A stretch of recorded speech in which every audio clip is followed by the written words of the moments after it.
আমার শিক্ষিত বাবাজিরা আমার, হিন্দু ধর্মগ্রন্থে লেখা আছে ঈশ্বর একজনা।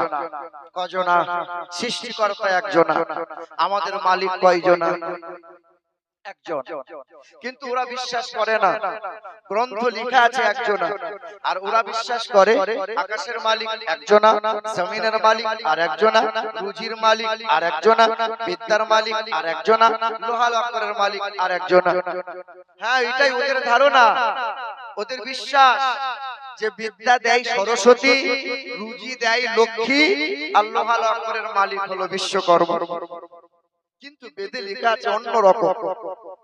হিন্দু ধর্মগ্রন্থে লেখা আছে ঈশ্বর সর্বস্ব জগতং ব্রহ্ম সর্বদং খালিদং ধর্মভাগং পাপমাদং হতার মিন্দর মহাশরীন্দ্রম ওম নমো প্রভণ্ডো প্রভাসিতো নমো কল্যাণো শান্তি যুগে যুগে নমঃ সর্বদা তো কল্যাণো বসুমতি গৌরী ঋষি মৃত্যু যারা মৃত্যু আগমনি নমঃ না দ্বিতীয়ম না তৃতীয়ম চতুর্থ না পঞ্চমতে না পঞ্চম না ষষ্ঠম সপ্তম না পঞ্চমতে।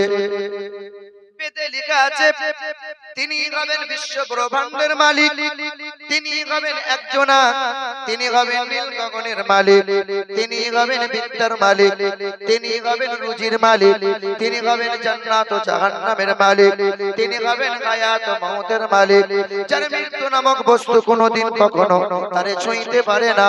না দ্বিতীয়ম না তৃতীয়ম চতুর্থ না পঞ্চমতে না পঞ্চম না ষষ্ঠম সপ্তম না পঞ্চমতে। তিনি দুইটা তিনটা চারটা পাঁচটা দশটা হবেন না, তিনি হবেন এক দ্বিতীয় লা শারীকা লা, তিনি হবেন আল্লাহু আল্লাহ। বিদ্যার মালিক কে? বিদ্যার মালিক হলো আল্লাহ। এই আমি আপনি অস্বীকার করতে পারি, কিন্তু ছোট ছোট সূক্ষ্ম সূক্ষ্ম প্রাণীরা বলে যে বিদ্যার মালিক রুজির মালিক আল্লাহ। তাই তো আকাশ জমিনের সকল সৃষ্টিরা মহান মালিকের স্মরণ করে, মহান মালিকের জিকির আজকার করে। বাবুই পাখি দেখেছেন আপনারা? বাবুই পাখির বাসা বিভিন্ন পাতা কষ্ট করে সরঞ্জাম তৈরি করে নিয়ে আসে। বাবুই পাখি কষ্ট করে বাসা তৈরি করে, ওই বাবুই পাখি তাল গাছের বাসা তৈরি করে। বাবুই পাখি সুন্দর করে বাসা ঝুলিয়ে রাখে। বাবুই পাখির বাসার ভিতরে বেডরুম থাকে, টয়লেটের জায়গা থাকে, তার খাওয়া দাওয়ার জায়গার ব্যবস্থা থাকে। বাবুই পাখি আবার মুখে করে কাদা নিয়ে বাবুই পাখি এক জায়গায় বাসায় রেখে দেয়। ওই বাসার ভিতর আলোকিত করার জন্য বাবুই পাখি সন্ধ্যাবেলায় জোনাকি পোকা খুঁজে নিয়ে আসে, আর জোনাকি পোকা নিয়ে এসে বাবুই পাখি কাদার মধ্যে কেটে দেয় যেন তার ঘরটা আলোকিত হয়। বাবুই পাখি বাসা তৈরি করে মহিলা বাবুই, পুরুষ বাবুই পাখি, মহিলা নয়, মহিলা বাবুই পাখি। এই পুরুষ বাবুই পাখির বাসা দেখে যদি পছন্দ হয় তবে তার সাথে সংসার করে, নচেত মুখ ঘুরিয়ে মহিলা বাবুই পাখি চলে যায়। যখন মহিলা বাবুই পাখি চলে যায়, ধিৎকারে পুরুষ বাবুই পাখি তার বাসা নিজের ঠোঁটে করে ছিঁড়ে তাল গাছের গোড়ায় ফেলে দেয়। এই মুসলমান সোনার টুকরো বন্ধুরা, এই যে সূক্ষ্ম ব্রেন, পুরুষ বাবুই পাখি যে বাসা তৈরি করে, আমার আপনার সাধ্য নাই যে সে বাসা সহজে হাতে করে ছিঁড়ে দিই। এই বাবুই পাখি সূক্ষ্ম প্রাণী, এর বুদ্ধি এর বিদ্যা দিল কে? আল্লাহ। আপনি মাছরাঙার দিকে তাকান, মাছরাঙা গাছের ডালে বাসা তৈরি করে না, মাছরাঙা বাসা তৈরি করে পুকুর পাড়ে নদীর ধারে গর্তের ভিতরে বাসা তৈরি করে। মাছরাঙা গর্তের ভিতরে ডিম পাড়ে, মাছরাঙা গর্তের ভিতরে বাচ্চা ফোটায়। ওই মাছরাঙা তার ডিম তার বাচ্চাগুলোকে কে আগলাবে? মাছরাঙার কাজ তো মাছ ধরা, খাবার সংগ্রহ করা। মাছরাঙা বেরিয়ে যায়, আগলাবে কে? মাছরাঙা বুদ্ধি খাটালো, বিষধর সাপের খোলস খুঁজতে লাগলো। বিষধর সাপের খোলস নিয়ে এসে অর্ধেকটা খোলস গর্তের ভিতরে ভরে দিল, লেজের দিকটা বার করে রাখলো। আপনি পুকুর পার দিয়ে যাবেন, নজরে পড়বে সাপের খোলস। আপনি বলবেন সর্বনাশ, এখানে তো যাওয়া যাবে না, কারণ এখানে সাপ আছে। মাছরাঙা বলে মানুষের হাত থেকে, মানুষের আক্রমণ থেকে বাঁচতে যদি হয়, আল্লাহ পাক যে বিদ্যা দিয়ে কাজে লাগিয়েছি, বিভিন্ন হামলা থেকে বাচ্চা ডিমকে রক্ষা পাওয়া যায়। মাছরাঙা বলে আমার বিদ্যা দিয়েছেন আমার আল্লাহ। আল্লাহ পাক বলেন সাব্বাহা লিল্লাহি মা ফিস সামাওয়াতি ওয়া মা ফিল আরদ, আসমানে যত প্রাণী আছে, জমিনে যত প্রাণী আছে, সকল প্রাণীরা আমি এক আল্লাহর জিকির করে, আমি এক আল্লাহর স্মরণ করে, যার জন্য আকাশ বানালাম, যার জন্য জমিন বানালাম, চন্দ্র সূর্য বানালাম, এই মানব আমি আল্লাহকে ভুলে গেল। বলেন আমার শিক্ষিত বন্ধুরা আমার, তাই কোন কবি বলে আচ্ছা মানুষ বলো দেখি রাত্রি কেন কালো, আরে সূর্যমণি কোথা হতে পেল এমন আলো, ঝিনুক মাঝে কে দিল রে, ঝিনুক মাঝে কে দিল রে মুক্তামণির হার, আর আখের ভিতর কে দিল রে রস যে চমৎকার। বলে সুবহানাল্লাহ। আরে সন্ধ্যা বেলায় আকাশ ঘিরে, সন্ধ্যা বেলায় আকাশ ঘিরে তারার আবির্ভাব, আর মিষ্ট জলে অন্য কেন গাছের কচি ডাব, চিনি কেন মিষ্টি এত, তেঁতুল কেন টক, আরে কোকিল কেন কালো এত, ফর্সা কেন বক, আমরা সবাই বাস করি ভাই এ দুনিয়ারি রঙে, আমরা সবাই বাস করি ভাই এ দুনিয়ারি রঙে, আরে হাতের লেখা মুখের চেহারা মেলে না কারো সঙ্গে, আর মেলে না কণ্ঠ গলার, আর মেলে না কণ্ঠ গলার পুরো আঙুলের টিপ, আর আল্লাহ তাআলা আছেন একজন প্রমাণ হলো ঠিক। বলো লা ইলাহা, আরো জোরে লা ইলাহা,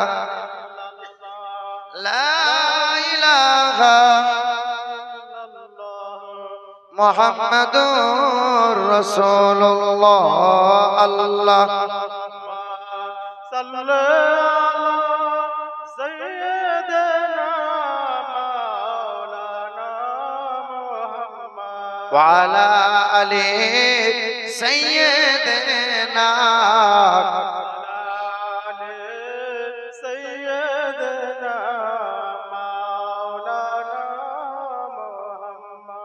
সাল্লাল্লাহু তাআলা আলাইহি ওয়াসাল্লাম।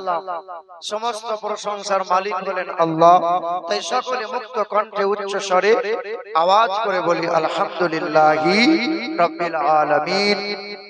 শতকোটি দরুদ আর সালাম মক্কার মতি, মদিনার জ্যোতি, দুই কুলের সাথী, আমার আপনার নবী, নূর নবী জনাবে মুহাম্মদুর রাসূলুল্লাহ সাল্লাল্লাহু তাআলা আলাইহি ওয়াসাল্লাম। উপস্থিত জ্ঞানী গুণী সম্মানীয় উলামায়ে কিরামগণ, আমার সম্মুখে বসে থাকা মুরব্বি বাবাজেরা, ভাইরা, মা ও বোনেরা, আল্লাহ পাকের দয়া মায়া অনুগ্রহ আর শান্তি দ্বারা আমাদের সকলের উপর বর্ষণ হোক, এবং জাতি ধর্ম দলমত নির্বিশেষে সকলকে আন্তরিক সম্ভ্রম শ্রদ্ধা জানাই। আমাদের এই মজলিসে হিন্দু ভাইরা যদি ওয়াজ নসিহত শুনতে চায়, আপনাদের কোনো অসুবিধা আছে?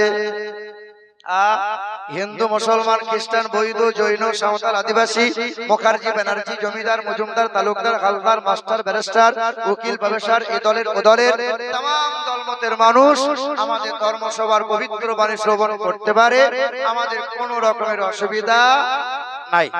আমার শিক্ষিত মুসলমান সুধী মানুষেরা, পৃথিবীর জমিনে অসংখ্য নবী পয়গম্বর এসেছেন, পৃথিবীর জমিনে অসংখ্য নবী পয়গম্বর এসেছেন। আল্লাহ পাক প্রতিটা নবী পয়গম্বরগণকে এক এক বিশেষ বিশেষ মুজিজা দান করেছিলেন। লক্ষ্য করে দেখেন আল্লাহ পাক মুসা নবী আলাইহিস সালাতু ওয়াস সালামকে মুজিজা দিয়েছিলেন। কি দিয়েছিলেন? মুসা নবীকে আল্লাহ পাক মুজিজা দিয়েছিলেন লাঠি। মুসা নবী লাঠিতে আঘাত করতেন, সঙ্গে সঙ্গে লাঠি কি হয়ে যেত? সাপ হয়ে যেত। আল্লাহ পাক মুজিজা দিয়েছিলেন। মুসা নবী পৃথিবীর জমিনে নাই, মুসা নবী পৃথিবী থেকে বিদায় নিয়েছে। তো মুসা নবী নাই, এখনো মিশরের লাইব্রেরিতে ওই মুসা নবী আলাইহিস সালাতু ওয়াস সালামের লাঠি আছে। পৃথিবীর কোন পালোয়ান যদি ওই মুসা নবীর লাঠিতে আঘাত করে, ওই লাঠিটা কি আর সাপ হবে? আর হবে না। মুসা নবী নাই, তার মুজিজাও নাই। আল্লাহ পাক রব্বুল আলামিন সুলাইমান নবী আলাইহিস সালাতু ওয়াস সালামকে মুজিজা দিয়েছিলেন। সুলাইমান নবী আলাইহিস সালাতু ওয়াস সালাম সিংহাসন পেয়েছিলেন। 17 বছর বয়স 13 বছর বয়সে সিংহাসন লাভ করেছিলেন সুলাইমান নবী আলাইহিস সালাতু ওয়াস সালাম। বিনা ইঞ্জিনে, বিনা তেলের মাধ্যমে, বাতাসের মাধ্যমে সুলাইমান নবী আলাইহিস সালাতু ওয়াস সালাম সিংহাসনে বসে যেতেন। এক চোখের পলকে 1 মাসের রাস্তা সিংহাসন অতিক্রম করে যেতেন। আবার এক চোখের পলকে সিংহাসন চলে আসতেন। পৃথিবীর জমিনে সুলাইমান নবী নাই। আজ পৃথিবীর কোন পালোয়ান যদি সেই সিংহাসনে বসে যায়, সিংহাসন কি আর যাবে? সিংহাসন কি আর উড়বে? সুলাইমান নবী পৃথিবীতে নাই, তার মুজিজাগুলো পৃথিবীতে নাই। এ মুসলমান বাবারা ভাইরা আমার, ঈসা নবী রুহুল্লাহ, ঈসা নবী আলাইহিস সালাতু ওয়াস সালাম, ঈসা নবী আলাইহিস সালাতু ওয়াস সালাম কুষ্ঠ ব্যাধির গায়ে হাত বুলিয়ে দিতেন, ব্যাধি শিফা হয়ে যেত। মুসা ঈসা নবী আলাইহিস সালাতু ওয়াস সালাম মাটি দিয়ে পাখি তৈরি করতেন, আল্লাহর হুকুমে ফোঁক দিতেন, সঙ্গে সঙ্গে পাখি উড়ে যেত। ঈসা নবী আলাইহিস সালাতু ওয়াস সালাম মরা মানুষের গায়ে হাত বুলিয়ে ফোঁক দিয়ে দিতেন, মরা মানুষ জিন্দা হয়ে যেত। ঈসা নবী পৃথিবীর জমিনে নাই। ঈসা নবীর অনুসারী বলে দাবি করে তারা, খ্রিস্টান নাসারা যারা, আজ ঈসা নবীর অনুসারীরা যদি কোনো মরা মানুষের গায়ে হাত বুলিয়ে ফোঁক দেয়, আর কি মরা মানুষ জিন্দা হবে? ঈসা নবী পৃথিবীতে নাই, আল্লাহ পাক তাকে উঠিয়ে নিয়েছেন, আবার তিনি উম্মত হয়ে আসবেন। ঈসা নবী পৃথিবীতে নাই, তার মুজিজাগুলো পৃথিবীতে নাই। আল্লাহ পাক আমার আপনার নবী, হায়াতুন নবী, দ্বীন ও দুনিয়ার বাদশা, হাবিবে কিবরিয়া জনাবে মুহাম্মদুর রাসূলুল্লাহ সাল্লাল্লাহু আলাইহি ওয়াসাল্লামকে আল্লাহ পাক পায়ের নখ থেকে মাথার চুল পর্যন্ত মুজিজা দিয়েছিলেন। সর্বশ্রেষ্ঠ মুজিজা হলো আল কোরআন। পৃথিবীর জমিনে নবী আমাদের চর্মচোখ থেকে আড়াল হয়ে আছেন। বলেন তো, দয়ার নবী, মায়ার নবী আমার পৃথিবীতে নাই, তার মুজিজা আল কোরআন কি হারিয়ে গেছে?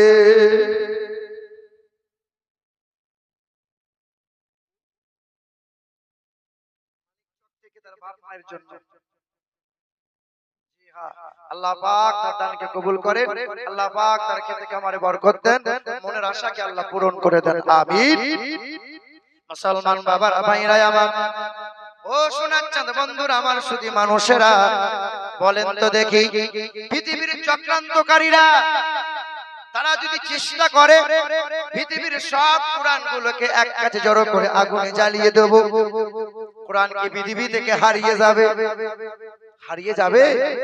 তারা যদি চেষ্টা করে মসজিদগুলো ভেঙে দেবে, মাদ্রাসাগুলো গুড়িয়ে দেবে, আলেম ওলামাকে বেইজ্জত করে দেবে, আর তারা যদি চিন্তা করে কোরআনগুলোকে সব একত্রিত করে নদীতে ভাসিয়ে দেব, কোরআন কি হারিয়ে যাবে? ওই বাংলাদেশের একজন হিন্দু ঘরের মানুষ, তার নাম হলো নকুল কুমার বিশ্বাস, বড় একজন শিল্পী, কোরআন নিয়ে গান লিখে বড় ভাইরাল। সে গান বলে, যদি আগুন লেগে ধ্বংস হয়, যদি আগুন লেগে ধ্বংস হয় পৃথিবীর সব বইয়ের দোকান, তবু বিশ্ব থেকে হারাবে না পবিত্র কোরআন। যদি আগুন লেগে ধ্বংস হয় পৃথিবীর সব বইয়ের দোকান, তবু বিশ্ব থেকে হারাবে না পবিত্র কোরআন। বলো কেমন করে করবে ধ্বংস, বলো কেমন করে করবে ধ্বংস তোমার আগুনের তেজ। আর বিশ্বে ভরা লক্ষ লক্ষ আছে কোরআনের হাফেজ। আবার চাপাবে তারা, আবার চাপাবে তারা আসমানি গ্রন্থ, বাঁচাবে আল কোরআনের সম্মান। আর বিশ্ব থেকে হারাবে না পবিত্র কোরআন। কেউ হারাতে পারবে, কেউ মুছে দিতে পারবে, কেউ পারবে না। মুসলমান বাবারা ভাইরা আমার, ও সোনার টুকরা বন্ধুরা আমার, সুধী মানুষেরা, আল্লাহ পাক এই কোরআনে 30টা পারা দিয়েছেন। আল্লাহ পাক এই কোরআনে 540টা রুকু দিয়েছেন। এই কোরআনে কম বেশি 6666টা আয়াত দিয়েছেন। এই কোরআনে 114টা সূরা আছে। এই কোরআনে 14টা সিজদা আছে।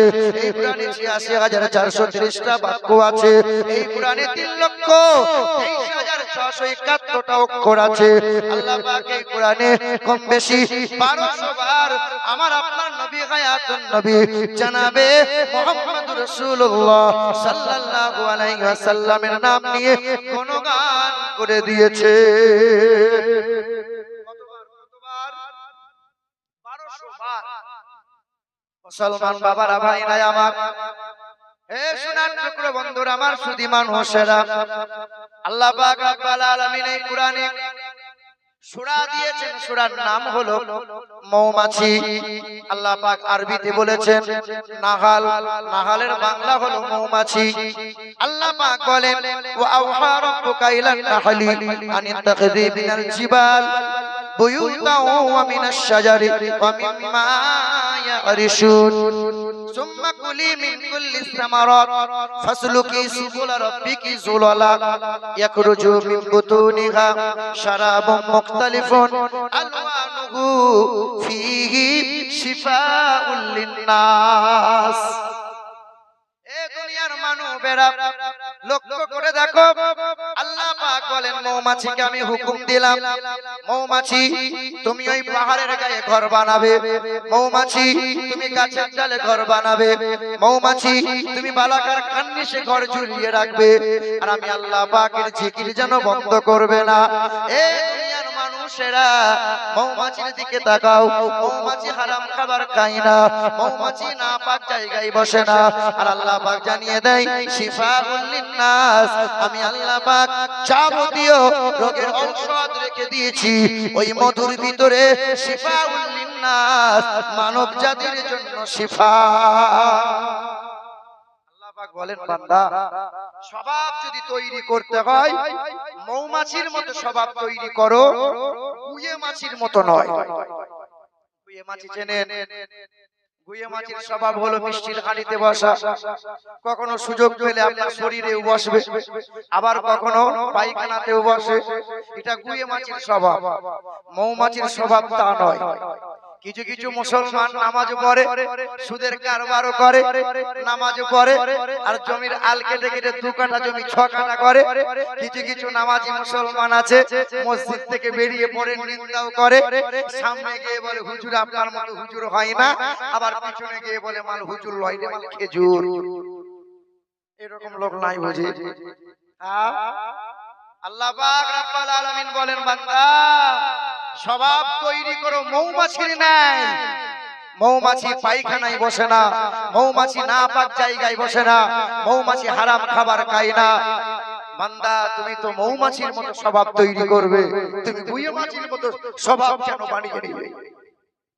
মুসলমান বাবারা ভাইরা আমার, এ সোনার টুকরো বন্ধুরা আমার, সুধী মানুষেরা, আল্লাহ পাক 114টা সূরার ভিতরে আবার একটা সূরা দিয়েছেন। সূরার নাম হলো মাকড়সা।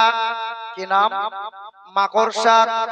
সূরার নাম সূরা আনকাবুত, 20 নম্বর পারার সূরা আনকাবুতের 41 নম্বর আয়াতের 11 নম্বর লাইনে আল্লাহ পাক জানিয়ে দেন মাসালুল লাযিনা তাখাযু মিন দুনিল্লাহি আউলিয়া কামাসালিল আনকাবুত ইত্তাখাযু বাইতা ওয়া ইন্না আওহানাল বুয়ুতি লাবাইতুল আনকাবুত। এই দুনিয়ার বান্দা বান্দিরা, হারামখোরের সাথে বন্ধুত্ব যেন করবি না, সুদখোরের সাথে যেন বন্ধুত্ব করবি না, জুয়াখোরের সঙ্গে যেন বন্ধুত্ব করবি না। কারণ মাকড়সা একা একা চলে, মাকড়সা দুর্বল তার বাসা, মাকড়সা একা একা চলে। মহিলা মাকড়সার পেটে যখন বাচ্চা আসে, ওই মহিলা মাকড়সা পুরুষ মাকড়সাকে হত্যা করে দেয়। এ মুসলমান সোনার টুকরো বন্ধুরা, আল্লাহ পাক মাকড়সা দিয়ে উদাহরণ দিয়ে বলে, দুর্বল তার বাসা, অহংকারে বশীভূত হয়ে পুরুষ মাকড়সাকে হত্যা করে দেয়।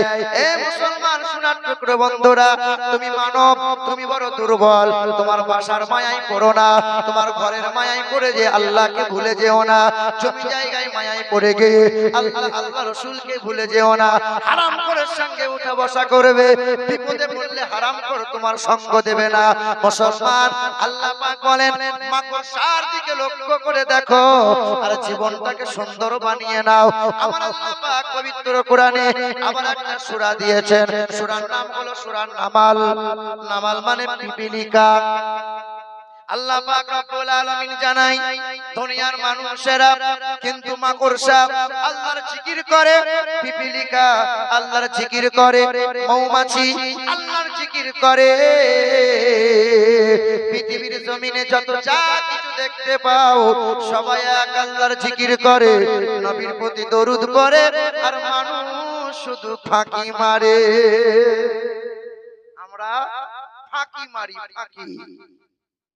মুসলমান বাবারা, ভাইরা আমার, ও সোনার টুকরো বন্ধুরা আমার, সুধী মানুষেরা, এই কোরআনকে বাঁচানোর জন্য, এই ইসলামকে বাঁচানোর জন্য সত্যের পথে নিজের জীবনকে বিলিয়ে দিয়েছেন যিনি, নবী মুস্তাফার নওয়াসা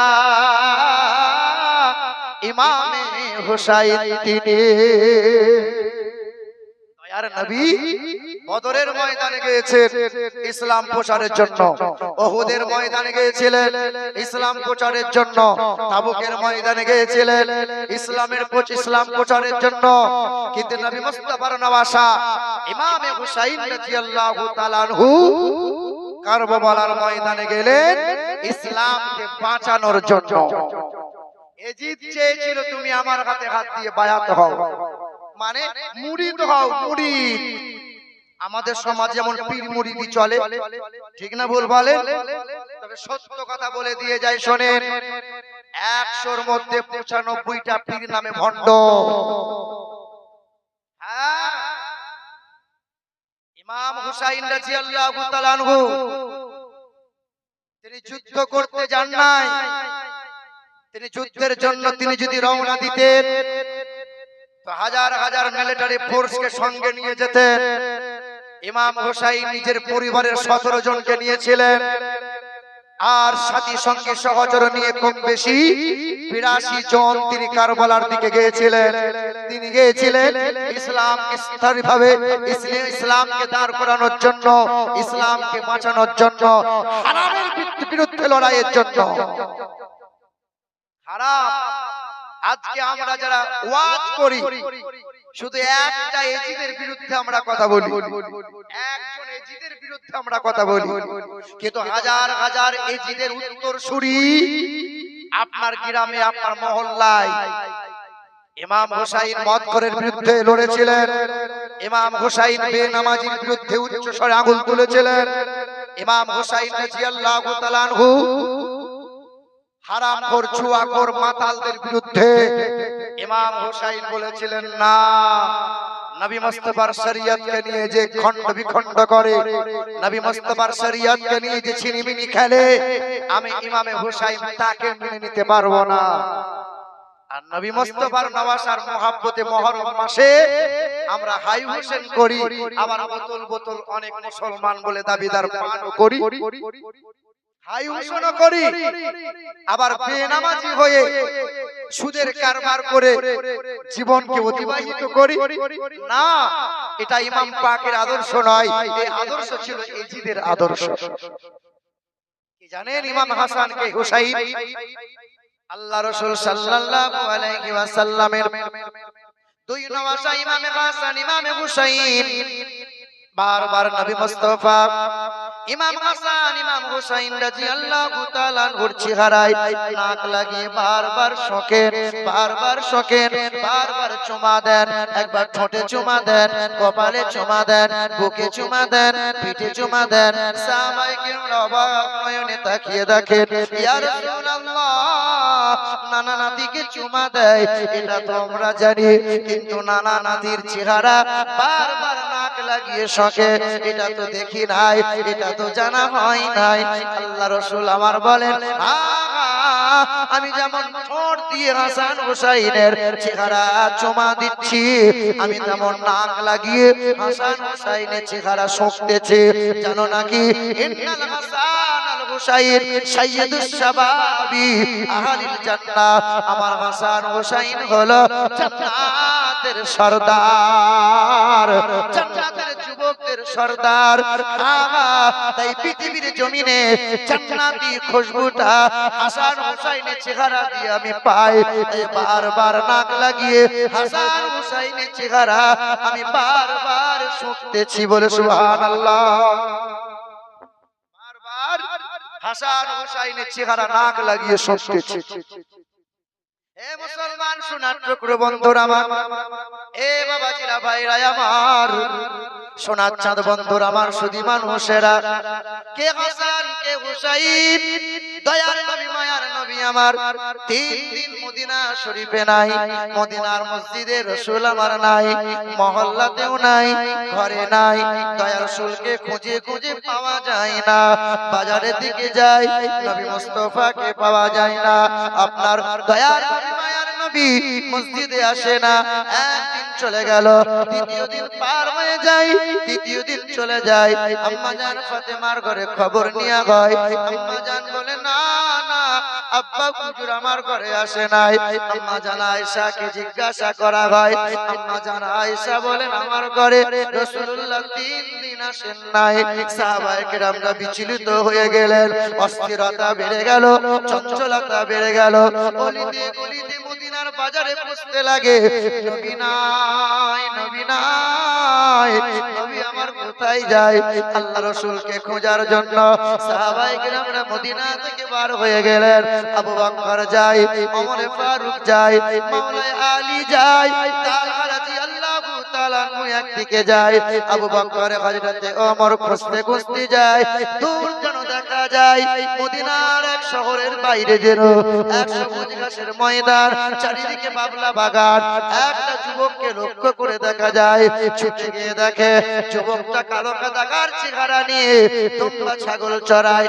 জিজ্ঞাসা করে, বাবা তুমি কে, কোথায় তোমার বাড়ি?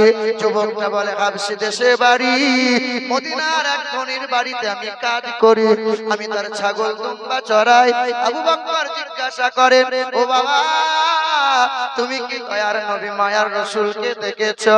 বলে, না না, আমি হাবশী দেশের গোলাম, তোমার দয়ার নবীকে আমি তো জানি না, আমি চিনি না, আমি বলতে পারবো না। আবু বকর ওমর ফারুক চিন্তায় চিন্তিত, চেহারা শুকিয়ে গেছে। খুঁজতে খুঁজতে দু কদম আগিয়ে যায়।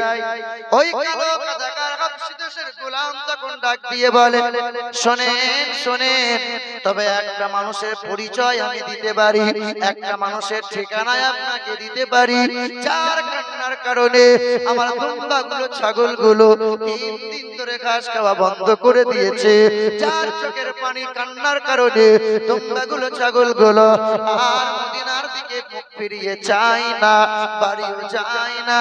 ওই পাহাড়ের গুহার ভিতরে বালুচরের উপরে জমিনে পড়ে আছে, সিজদায় জমিনে রেখে কপালটা জমিনে ঠেকিয়ে দিয়ে একটাই তার জবান দিয়ে বার হয়, ইয়া রাব্বি হাবলি উম্মতি। আবু বকর বলেন, উনি আর কেউ নয়, উনি আর কেউ নয়, চলো। ওমর ফারুক আবু বকর গেলেন, কুহার কাছে দাঁড়িয়ে রাসূলুল্লাহ চেহারা দিকে তাকিয়ে দেখছেন চেহারা লাল হয়ে গেছে, লাল বর্ণ হয়ে গেছে, নবীর চোখের পানি গড়িয়ে বালিগুলো জমাট বেঁধে গেছে, নবীজির জুব্বা মুবারকটা চোখের পানিতে ভিজিয়ে গেছে। আল্লাহ রাসূলের সম্মুখে কানের কাছে গিয়ে হযরত আবু বকর বলেন, ইয়া রাসূলুল্লাহ, মাথাটা তোলেন না ইয়া রাসূলুল্লাহ, 3 দিন হলো মদিনাতে আপনি নাই বলে মদিনার পুরুষ মানুষেরা খাওয়া বন্ধ করে দিয়েছে, মদিনার মহিলারাও রান্না করা বন্ধ করে দিয়েছে, মদিনার দুধের মাসুম বাচ্চাগুলো দুধ পান করা বন্ধ করে দিয়েছে। ইয়া রাসূলুল্লাহ, একবার মাথাটা তুলে নেন, বাড়ির দিকে চলেন না ইয়া রাসূলুল্লাহ। আল্লাহ রাসূল মাথা উঠাই না, নবী আমার বলেন, ইয়া রাব্বি হাবলি উম্মতি, ইয়া রাব্বি হাবলি উম্মতি। আবু বকর কানের কাছে শোনায় আর বলে, ইয়া রাসূলুল্লাহ, ইয়া হাবিবাল্লাহ, আমি আপনার আবু বকর সিদ্দিক। হুজুর, আপনি যখন মক্কা থেকে মদিনায় যাওয়ার কথা বলেছিলেন, আমি আবু বকর 6 মাস ধরে দরজার কাছে দাঁড়িয়ে দাঁড়িয়ে ইন্তজার করেছিলাম। ইয়া রাসূলুল্লাহ, আপনি না বলেছেন সারা পৃথিবীর সমস্ত মানুষের ঈমান যদি এক পাল্লায় রেখে দেয়া হয়, আমার আবু বকরের ঈমান যদি দ্বিতীয় পাল্লায় রাখা হয়, তো আমার আবু বকরের ঈমানের পাল্লা ভারী হয়ে যাবে। ইয়া রাসূলুল্লাহ, আমার যত ঈমান ইবাদত আছে আমি আপনার পদতলে কুরবান করলাম, উম্মত উম্মতির জন্য আমি আবু বকর দান করে দিলাম। এবার আপনি মাথাটা তোলেন। আল্লাহ রাসূল তখন বলেন, ইয়া রাব্বি হাবলি উম্মতি, আল্লাহ আমার উম্মত উম্মতিকে রক্ষা করো। ওমরে ফারুক বলেন, আমাকে দেন। ওমরে ফারুক বলেন, ইয়া রাসূলুল্লাহ, আমি সেই ওমরে ফারুক যে ওমরে ফারুক আপনার মাথাটা কাটতে গিয়ে আপনার পদতলে নিজের মাথা বিছিয়ে দিয়েছিল। ইয়া রাসূলুল্লাহ, আপনি তো ওমরের জন্য বলেছেন আকাশের তারার সমান নেকি হবে আমার ওমর ফারুকের। ইয়া রাসূলুল্লাহ, আমার যত নেকি আছে পুণ্য আছে আমি আপনার গুনাহগার উম্মত উম্মতির জন্য দান করে দিলাম। ইয়া রাসূলুল্লাহ, মাথাটা তোলেন, তোলেন না ইয়া রাসূলুল্লাহ। নবী আমার মাথা উঠাই না। ওমরে ফারুক আবু বকর বলেন, এমন করে হয় না। কলিজার টুকরা নবী নন্দিনী ফাতেমা, আম্মা জান ফাতেমার কাছে খবর দাও। দৌড়ে দৌড়ে খবর দিয়া হলো, মাওলানা আলী হাজির হলেন। আম্মা জান ফাতেমা কোলের বাচ্চা এক কোলে হাসানকে নিলেন, এক কোলে হুসাইনকে নিলেন, তো বুস্তাবুস করে ছুটে ছুটে এলেন। আবু বকর দাঁড়িয়ে রয়, ওমর ফারুক দাঁড়িয়ে রয়। মাওলানা আলী বুঝাই নবীকে, বুঝাই তো নবী বোঝেন না। মাওলানা আলী দাঁড়িয়ে রয়, আম্মা জান ফাতেমা বলেন, আমাকে দাও। আম্মা জান ফাতেমা সম্মুখে গেলেন, নানা জান দুই নওয়াসা দাঁড়িয়ে আছে, নাতি দুই দাঁড়িয়ে আছে। আম্মা জান ফাতেমা বলে, আব্বা জান, আব্বা, আমি আপনার নবী নন্দিনী ফাতেমা, আমার যত ইবাদত আছে আমি আপনার গুনাহগার উম্মত উম্মতির জন্য দান করে দিলাম। আব্বা, আপনি আর উম্মতের জন্য কাঁদবেন না, মাথাটা তুলে নেন না ইয়া রাসূলুল্লাহ। তো আম্মা জান ফাতেমার কথাতেও নবী মাথা উঠাই। ইমাম হাসান ইমাম হুসাইন রাদিয়াল্লাহু তাআলা আনহু পা পা করে এগিয়ে গেলেন। আম্মা জান ফাতেমা বললেন, আব্বা জান, আপনার দুই নয়নের তারা, আপনার দুই কলিজার টুকরা হাসান হুসাইনকে আপনার উম্মতের জন্য আমি মা কুরবান করে দিলাম, কুরবান করে দিলাম। ইয়া রাসূলুল্লাহ, আপনার উম্মত উম্মতির কামিয়াবির জন্য সঙ্গে সঙ্গে নবী আমার মাথাটা উঠিয়ে বলেন, এ ফাতেমা কি দোয়া করলি মা, আল্লাহ পাক কবুল করে নিয়েছে। আমার গুনাহগার উম্মত উম্মতির জন্য আমার হাসান হুসাইনকে একদিন কুরবানি হয়ে যেতে হবে। কি দোয়া করলি মা, মুসলমান হাসান আর হুসাইন। ইয়া রাসূল, আমার ইমামে হুসাইন খেলা করে, সাহাবায়ে কিরামরা নিয়ে সঙ্গে রাসূলুল্লাহ আছে। তো দয়া রাসূল দেখেন হুসাইন খেলা করে, তো দয়া রাসূল আমার ছুটে গিয়ে হুসাইনকে ধরতে চাই, তো ইমামে হুসাইন দৌড়ে আগে যায়। ইয়া রাসূল আমার দৌড়ে ইমাম হুসাইনকে ধরে আদর করে কোলে তোলে আর নবী মুস্তাফা ইমাম হুসাইনের কপালে চুমা দেয়। দয়া রাসূল আমার সাহাবাদের লক্ষ্য করে বলেন, শোনো হুসাইন মিন্নি ওয়া আনা মিনাল হুসাইন, হুসাইন আমার হতে হুসাইন আর আমি হুসাইন হতে বলে সুবহানাল্লাহ। মুসলমান সে হাসান এবং হুসাইন, হাসান এবং হুসাইন যাদের জন্য জান্নাত আল্লাহ সাজিয়ে রেখেছে, যাদের জন্য আসমান জমিন দাঁড় করানো আছে। আহলে বায়তের প্রেমিক, আহলে বায়তের গোলাম যখন পৃথিবীতে থাকবে না, এই পৃথিবী লয় হয়ে যাবে। মুসলমান বাবারা, এই আমার সোনার টুকরো বন্ধুরা, আমার সুধী মানুষেরা, 1928 সাল ছিল। আহলে বায়তের প্রেমিক কেমন ছিল দেখেন। সেই সময় রাজপাল বলে একটা বেঈমান নবীর চরিত্র নিয়ে, মা ফাতেমার চরিত্র নিয়ে একটা বই লিখেছিল। বইটার নাম দিয়েছিল রঙ্গিলা রসুল। ওই বইয়ে নবীকে লম্পট বলেছে, নবীর শানে চরিত্র শানে, নবীর চরিত্র নিয়ে কলম তুলেছে, নবীকে চরিত্র বলেছে, আর অনেক কথা বলেছে। ওই সময় রঙ্গিলা রসুল বইটা বাজারে বিক্রি হয়। 19 বছরের নওজোয়ান যুবক ছেলে, 19 বছর বয়স, ছেলেটার নাম ছিল ইলমুদ্দিন। ওই ছেলেটা 5 ওয়াক্ত নামাজ পড়ে, গরিব ঘরের ছেলে। ছেলেটা কর্মে ছিল কাঠ মিস্ত্রি।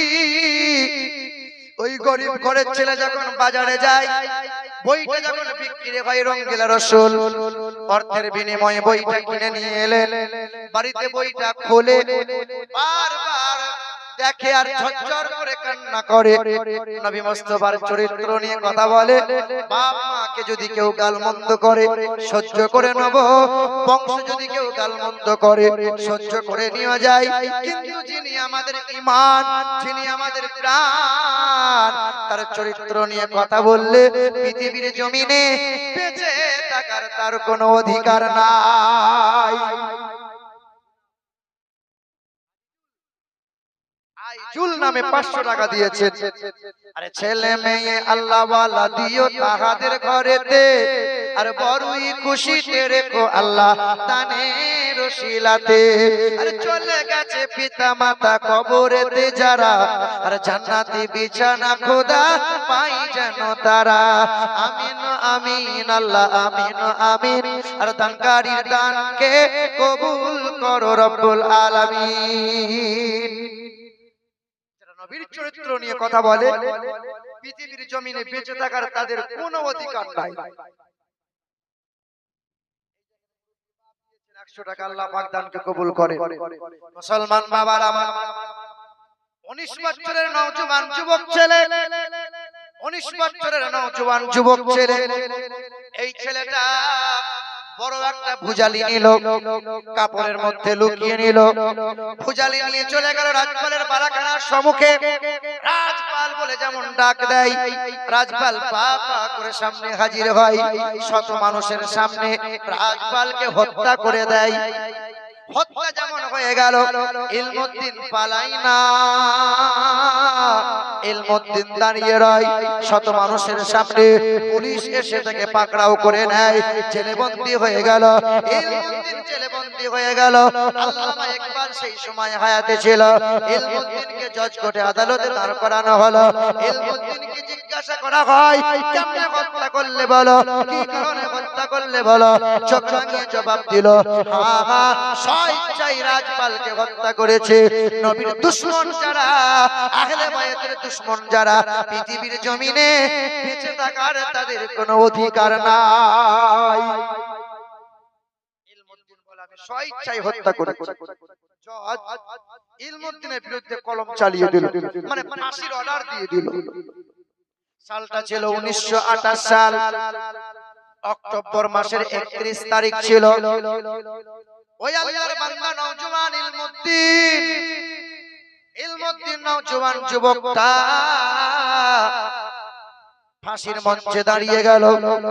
মা দৌড়ে এসে বলেছিল, দেখ জগৎবাসী দেখ, আমার সন্তানকে পেটে ধরে মা আমি গর্ববোধ করি।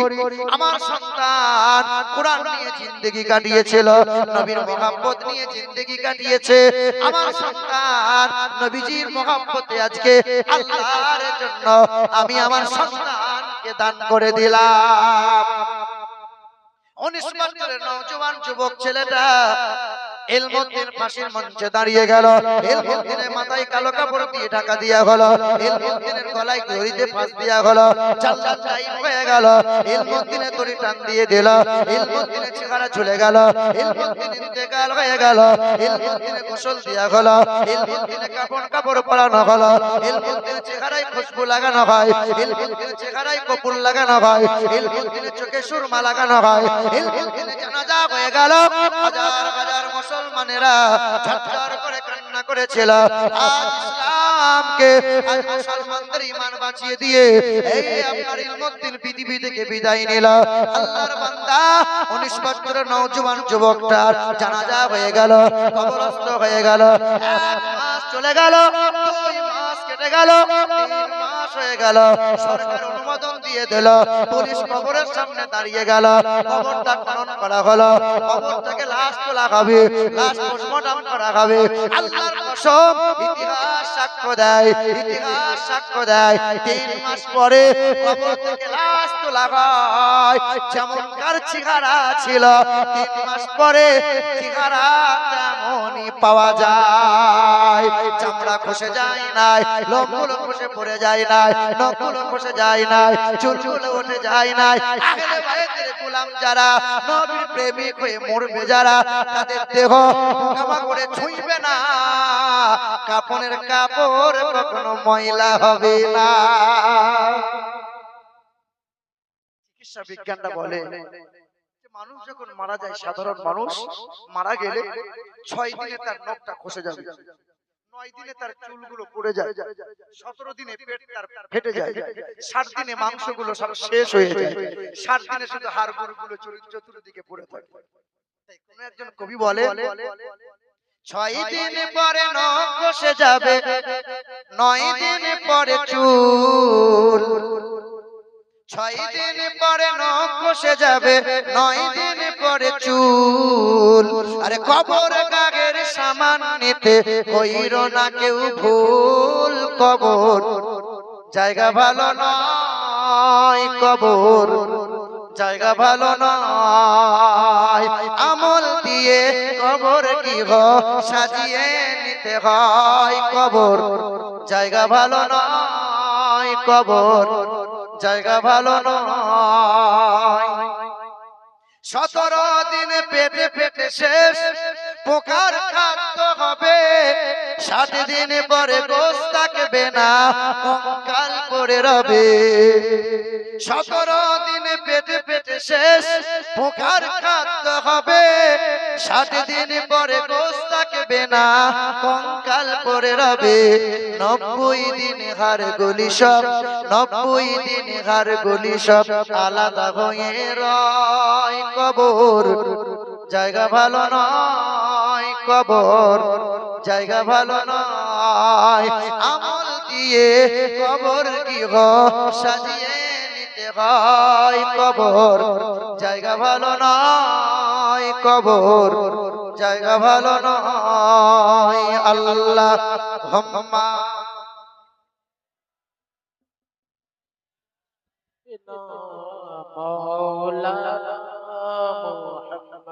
وعلى آل سيدنا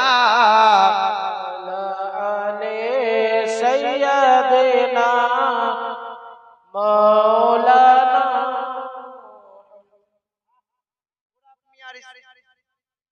মিয়ার স্ত্রী 500 টাকা, এই দেখেন তোরা ভাইয়ের স্ত্রী দিয়েছে 500 টাকা আর আব্দুল্লাহ দিয়েছে 500 টাকা। আল্লাহ পাক দানকে কবুল করেন, আল্লাহ পাক খেতে কামারে বরকত দেন, ইজ্জত সম্মান দিও দিও দুনিয়াতে, আর আরো সম্মানিত করো খোদা রোজ কিয়ামতে। আরে মা বাবার কবরে দিও জান্নাতি বিছানা, আরে কবরে হাসরে যেন তারা কষ্ট পাই না। সামনে পিছে ডানে বামে রহমত দিও, আর তব করো না তে খোদা টাকা দিয়ে নিও। জোরে বলি আল্লাহুম্মা আমিন। এ মুসলমান সোনার টুকরো বন্ধুরা আমার, বাবাজিরা ভাইরা আমার, নওজোয়ান যুবক আহলে বায়াতকে মহব্বত করে কেমন? আজকে আমরাও তো যুবক হয়েছি, আমরাও তো নওজোয়ান। অনেক মানুষ কাল যুবক ছিল, আজ বুড়া হয়ে গেছি, বুড়হি হয়ে গেছি। তবে বাপ মাকে বলে দিয়ে যায়, কোরআন পাকে আল্লাহ পাক বলেন, ইয়া আইয়ুহাল্লাযীনা আমানু লা তুলহিকুম আমওয়ালুকুম ওয়ালা আওলাদুকুম আন যিকরিল্লাহ। কোরআন শরীফের পারা নম্বর 28, সূরার নাম সূরা মুনাফিকুন, আয়াত নম্বর 10, আয়াত নম্বর 9, পৃষ্ঠা নম্বর 14, লাইন নম্বর 10। আল্লাহ পাক জগতের মানুষকে জানিয়ে দেয়, এ দুনিয়ার মানুষেরা, তোমাদের প্রকাশ্য শত্রু হলো শয়তান। এই ইমানদারেরা শয়তানের সাথে কখনো যেন পীড়িত করবে না। শয়তানের সাথে।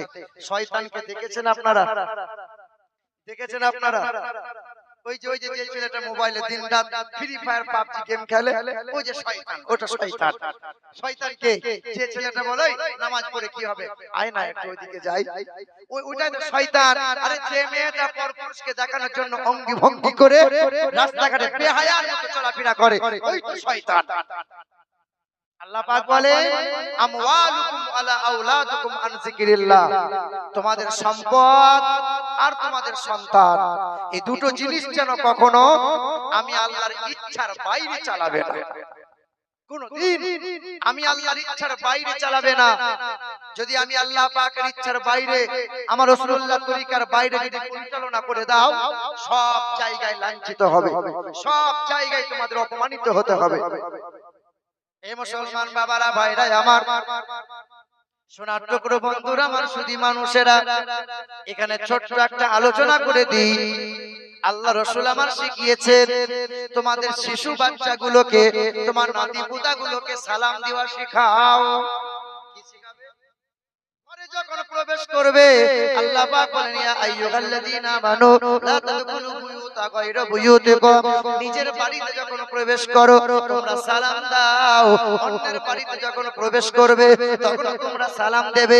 বিবিকে তোমরা সালাম দাও, বাচ্চাদেরকে সালাম দাও, নাতিপুতাদেরকে সালাম দাও, বিবি হয়ে স্বামীকে সালাম দাও, চলমান ব্যক্তি বসমানকে সালাম দাও।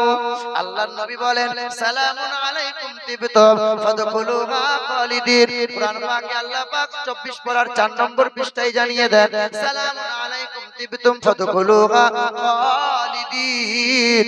পৃথিবীর জমিন থেকে সেই জান্নাতে যাবে তখন যারা, আর মুমিন মুমিরা সালামের সংবর্ধনা পেয়ে হাসতে হাসতে জান্নাতি হবে তারা।